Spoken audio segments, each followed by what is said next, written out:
Very quick video to show you how I string my onions. Whether it's right or wrong, I don't know, but it works. Hopefully you'll get enough detail if I can keep my hands out of the way of the camera. It's a bit awkward to get a decent angle, but you'll get the idea. So basically the string, what you want to do is you want to loop it back in against itself, just as if you're trying to trap something in there. And the best way I find to do it is to do that there. And this is the fiddly bit for the first one. Once this one's in place, he's all right. He'll hold.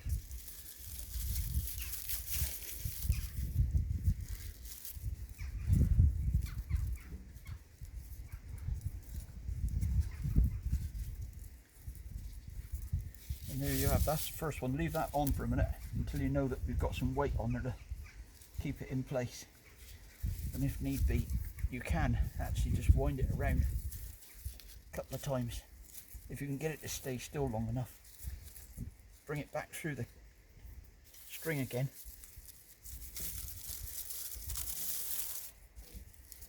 And pull that down tight. Like that. Hope you can see that. And then we can put it around again, back through on itself.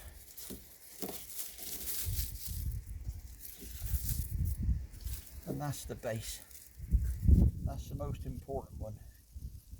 Got to get that one right.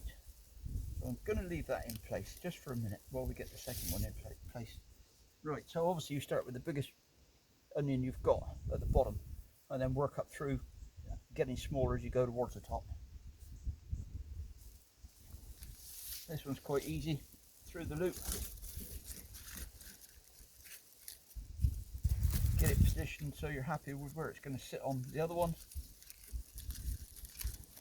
Wind it around both pieces of string that are hanging down. And then back through the string there. Pull that down tight, not too tight because you'll break the onion and then it will end up on the floor. And then what you want to do is you want to go around again and bring it back in through there. Tuck that down there. And now we'll go on to the next one. We can tidy up as we go. So we want to be getting this one to sit over this side, so I will actually have a quick clean up. Get these stalks out of the way a little bit. That can come off, that ain't going to hurt. I use a Stanley knife, I use whatever I've got. I really shouldn't use a Stanley knife, I've got scars all over my hands from using them. Right, so you can see the way he's trying to sit, he wants to sit like that, so we want to come in, unwind the string, because at this moment in time we don't want the string to wind up on itself too much. So we come back in on this side,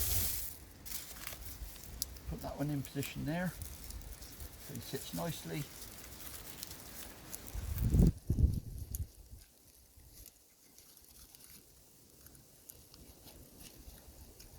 Round the whole lot, back through,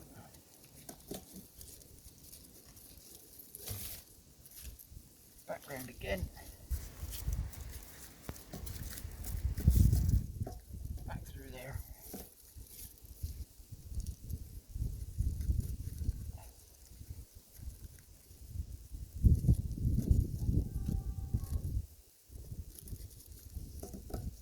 there we go.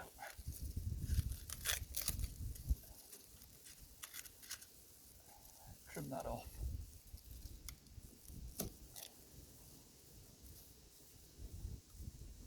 You can see they try to spin on yourself all the time, but you want to really try and keep that string straight. It will pay dividends when you get further up the string.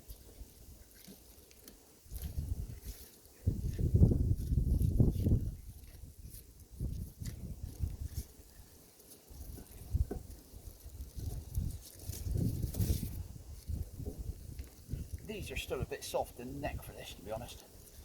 They could do with a little bit more drying out.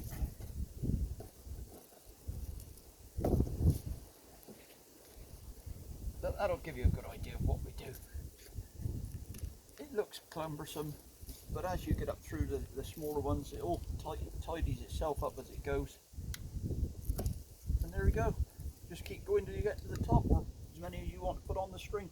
When you do let it go, he'll spin, and as he spins, he'll tighten up all that string right the way down through. And once he's finished spinning, that's how you need to hang them up.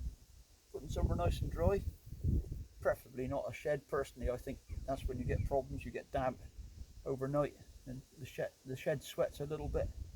But there we go, stringing onions.